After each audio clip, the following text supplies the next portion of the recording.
সকলে আমার সাথে পড়েন সুবহানাল্লাহি ওয়া বিহামদিহি সুবহানাল্লাহিল আযীম সুবহানাল্লাহি ওয়া বিহামদিহি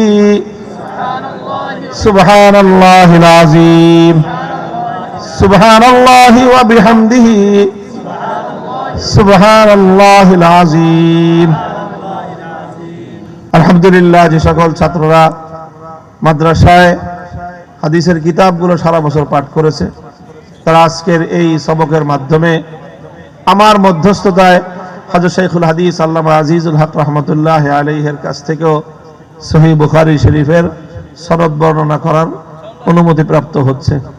আমি তাদেরকে অনুমতি দিচ্ছি যে আমার মধ্যস্থতায় আমার নাম নিয়ে শাইখুল হাদিস আল্লামা আজিজুল হক নওয়ারাল্লাহু মারকাদাহু থেকে তার যে দুই সনদ আছে, জফর আহমদ উসমানী রহমতুল্লাহ আলাইহির এক সনদ, শাব্বির আহমদ উসমানী রহমতুল্লাহ আলাইহির আরেক সনদ, এই উভয় সনদের মাধ্যমে ইমাম বুখারী পর্যন্ত সনদের মধ্যস্থতায় সহিহুল বুখারীর তারা বর্ণনা করতে পারবে। অন্যদের কাছে তারা এই সনদ হাসিল করলো।